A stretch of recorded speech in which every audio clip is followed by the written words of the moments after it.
Your roommate is dead. The police are at your door. And you have no idea your life just ended. Picture this. A Tuesday morning in November. Perugia, Italy. Cold, gray, the kind of quiet that sits on old stone cities like a blanket. Amanda Knox walks home from her boyfriend's apartment. She's 20 years old. She's wearing yesterday's clothes. She's thinking about breakfast. The front door is open. Not unlocked. Open. Swinging slightly in the morning air. She steps inside. The hallway is dim. And then she sees it.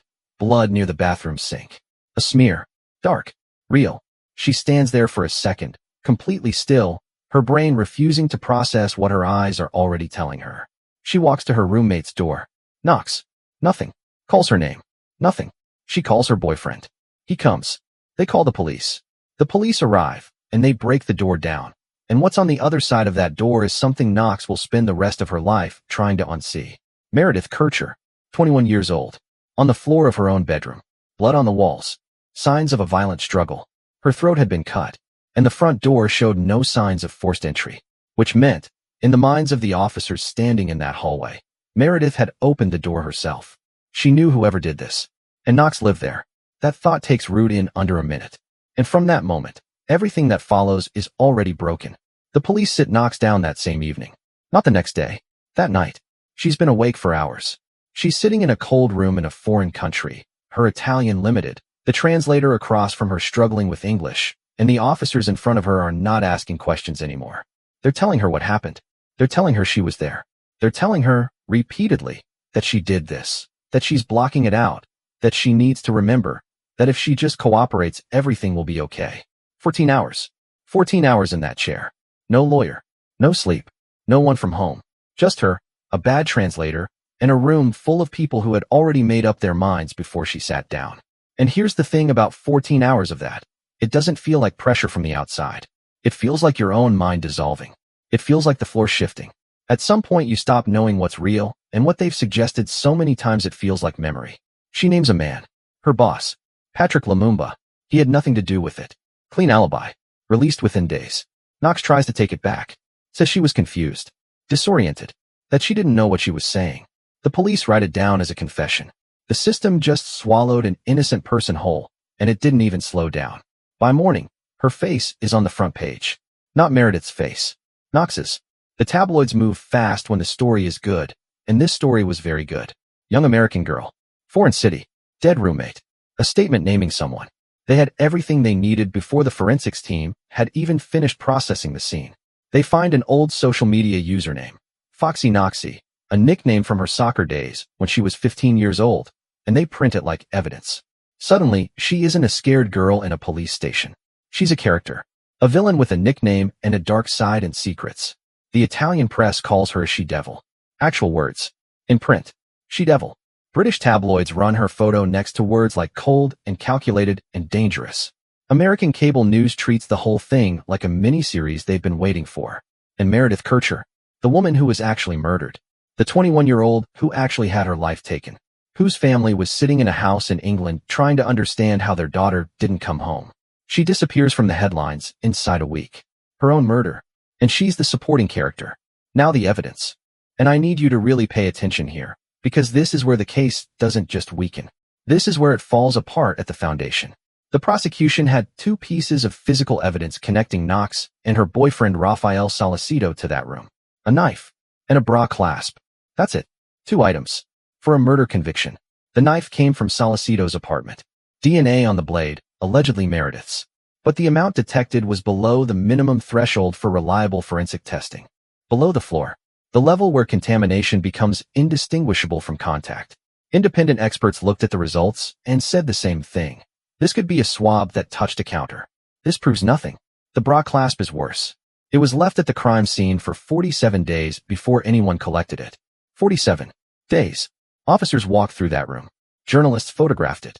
The clasp visibly moved between crime scene photos. You can see it, frame by frame, in a different position. By the time someone bagged it, it had been touched by God knows how many hands. And that's the item that had Salcedo's DNA on it. Meanwhile, Rudy Geed. His DNA was on Meredith's body. On her clothes. On the floor. His bloody handprint was pressed into the wall of her room like a signature. He had been caught breaking into apartments before. Not once, multiple times. He had a pattern. He was tried separately, quietly, convicted, put in prison, and Knox's DNA inside that room? Almost nothing. In a violent struggle. Small room. 2 alleged attackers. And the woman they're saying orchestrated the whole thing left almost no trace of herself. The prosecution never explained that. They didn't have to. The story was already running. Then came the behavior evidence. And this is the part that buried her in the court of public opinion. Knox was seen kissing Solicito outside the apartment while police worked inside. She did a cartwheel in the hallway of the police station. She went and bought underwear during the investigation. Every outlet ran it. Cold, unfeeling, calculated. What kind of person acts like that? Here's what kind of person.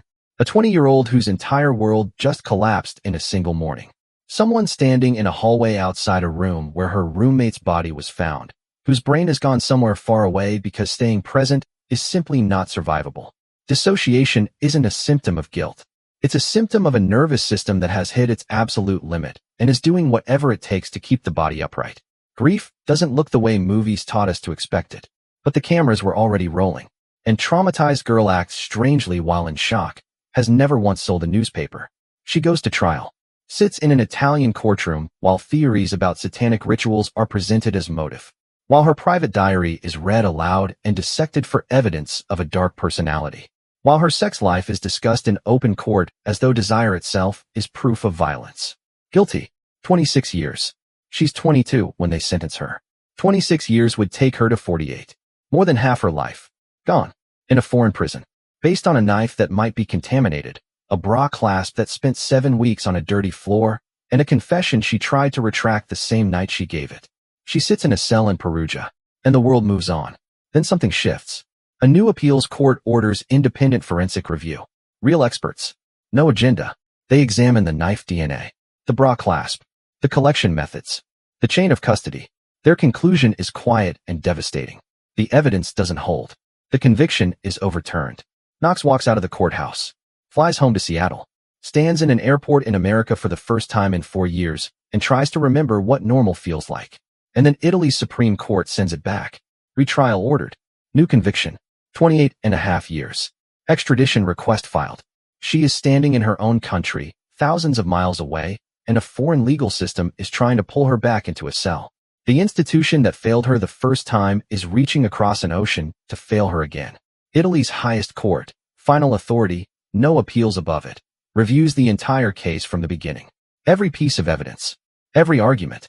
8 years of verdicts and reversals and retrials and headlines, compressed into one final review. Insufficient evidence. Acquitted. Definitively. Permanently. 8 years. For verdicts. One truth that took nearly a decade to say out loud.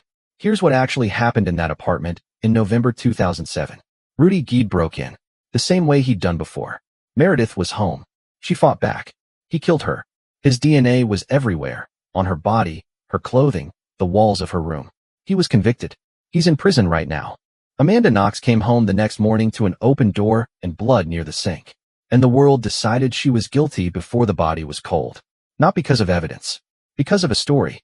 Because she was young and foreign and pretty and behaving strangely, and the media needed a villain that fit a shape it already recognized. Meredith Kircher deserved better. Her family deserved better. They deserved a world where the coverage of her murder centered her name, her life, the person who actually took it. Instead, they got a circus.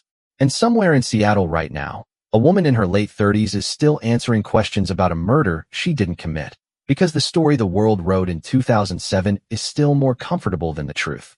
So here's the only question that matters. If you were watching in 2007, reading those headlines, seeing that nickname, watching the footage of the cartwheel, would you have believed she did it?